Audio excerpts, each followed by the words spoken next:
Well, the World Economic Forum is underway in Davos, Switzerland. It's that time of the year for the annual gathering. Big Pharma and a global vaccine alliance announced an Ebola vaccine deal.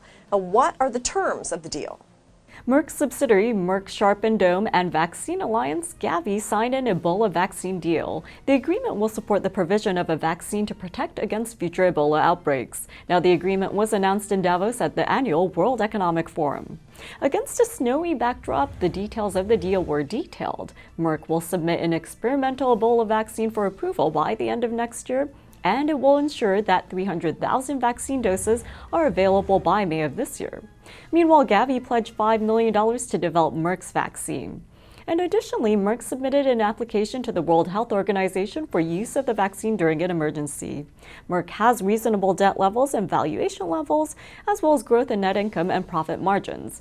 Today, Merck shares are down over 2%, but keep in mind that global equity markets are back deep in the red and that all sectors in U.S. financial markets are down, with healthcare off 1% today. And to give an indicator of the latest sell-off, the MSCI All Country World Index officially entered bear market territory. Just last week, the WHO announced that the most recent outbreak had come to an end. The following day, Sierra Leone confirmed an Ebola-related death. How effective are current vaccines, and will Merck license its solution?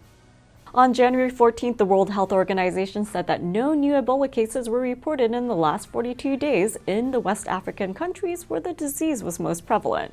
And indeed, just a day later after that announcement, an isolated incident confirmed the threat of Ebola.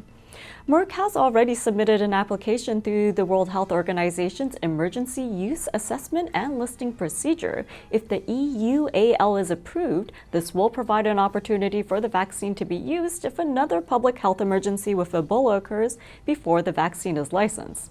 Now, vaccine manufacturers are working to develop an effective, safe vaccine. Although early-stage development took place more than a decade ago, no manufacturer had a vaccine in phase 3 trials when the outbreak began. Now, Gavi itself continues to work with all vaccine manufacturers, including GSK and Janssen pharmaceutical companies of Johnson & Johnson. As for Merck, its vaccine is still in the investigative phase, but interim analysis from a randomized phase 3 vaccine efficacy trial conducted suggests that the vaccine could be effective against Ebola Zaire. Other major pharmaceutical firms have been manufacturing Ebola vaccine candidates. Are existing supplies enough to provide protection against a future outbreak? Without a doubt, a stockpile of Ebola vaccines is necessary for potential outbreaks. A vast store of Ebola vaccines has been manufactured in the past year. It is estimated that 2 million doses of candidate vaccines were made by Merck, Johnson & Johnson, as well as GlaxoSmithKline. Over 20,000 people have been vaccinated so far. The existing supply should provide protection in a future outbreak for patients, according to the Assistant Director General for Health Systems and Innovation at the World Health Organization. The biggest challenge is a bureaucratic one, as none of the vaccines have been submitted for approval by a regulatory body. Sierra Leone and Guinea have made arrangements with the relevant companies to use the vaccines in clinical trials, but should Ebola rise elsewhere, there may be a delay in outbreak response.